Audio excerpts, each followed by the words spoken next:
You know, we were talking yesterday about what Sonic Youth were doing to their listeners, yeah, and using those transitive verbs. What do you think Carol Churchill is doing to her audience with this play? Like absolutely disorientate? Disorientate would be one, for sure. But also like his images are very picturesque, so she also like made a projection of kind of weird images. With what objective? In order to do what to her audience?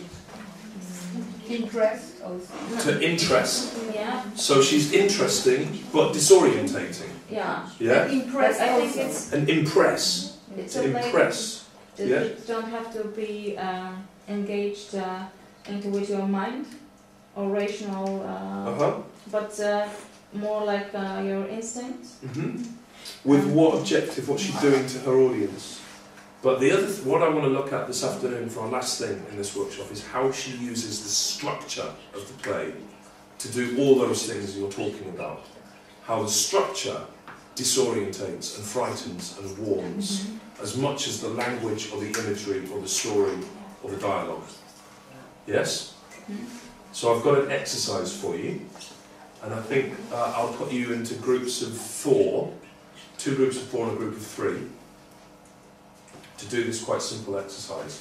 It's simple but it's complicated, but and also really what I want is, if you're struggling with it because of the linguistic side of it, just tell me. It's really important that you tell me and I can help you, alright? So in your groups of 4, I want you to make 3 lists, okay? 3 lists of events that make up the narrative. This morning we're talking about narrative. 3 lists of events that make up the narrative of this play. I'll tell you what we're going to do. I'm just going to build up a timeline of the play of Far Away. I wonder if I'm sure you're familiar with what a timeline is. Do you know what a timeline is? Does that need translating? Yeah. Yeah, you know what one is. Cool, great. So the timeline is going to be the play of Far Away, and on the top half of the timeline is going to be things that happen in the personal life of Joan, Todd or Harper, either on or off stage. Yeah? So we just build up the top half of this timeline with as much biographical detail of those 3 characters as we can. We'll get it as complete as we can. And then the bottom half of the timeline, we'll put the political world, the context in which their lives are playing out against. And we'll try and match them up so we get a broad understanding of the sweep of the play. Alright? Where would I put the play on this timeline?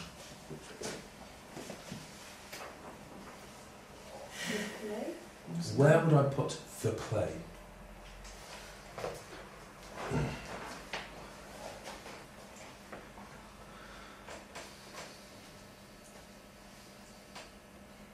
Well, isn't the entire timeline play? Really, really, really good, but wrong. The empty spaces, when nothing has happened. It's really smart, and it's wrong. How many lines would I need to use to put the play on here?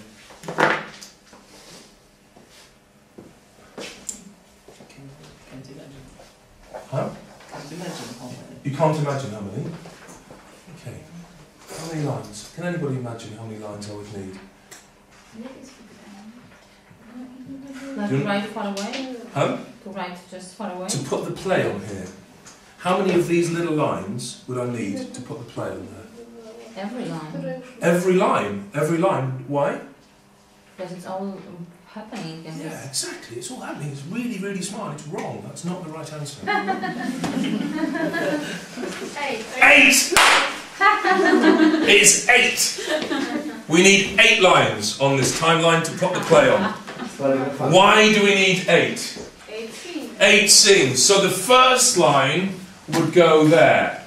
And then what would happen? She's imagined an entire narrative. This morning we were talking about narrative, and you could apply the David Lamb model to Joan in this play. A character exists in a culture, something about the culture is causing the character to suffer, something happens to make them decide to realise they need to do something or get something to ease the suffering. They go on a journey and attempt to do or to get this thing.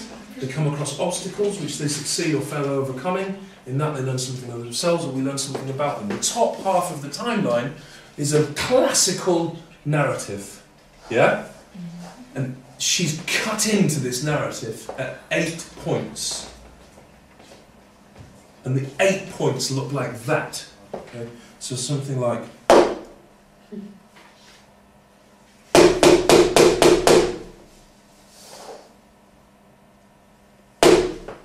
Yeah, that would be the sound of the shape of the play. What do you notice about the sound?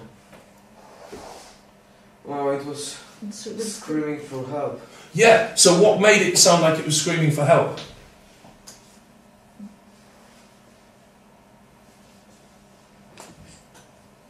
I would say there's 2 elements made it sound like it was screaming for help.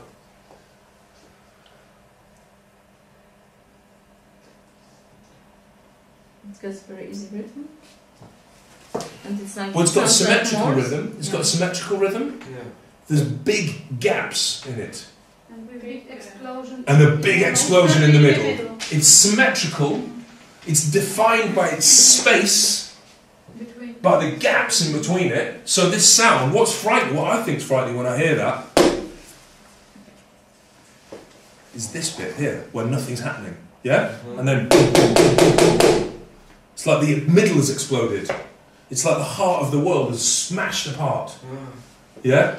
And then the silence and another. So you've got a sound or a shape which is symmetrical, which is defined by gaps, and in which the middle has exploded. Yeah? And just regardless of the fucking play, just that shape in itself makes you anxious. When I first read the play, when we first read the play, I said, what's she doing to you as an audience? What's she doing? And we said, well, she's disorientating, she's frightening, she's warning, she's unsettling.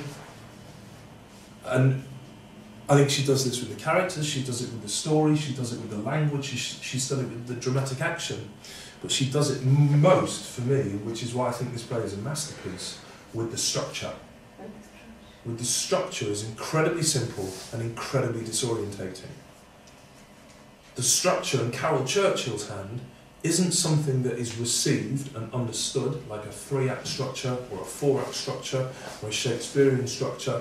The structure is something that is used to be creative and inventive. Do you understand? What are you thinking?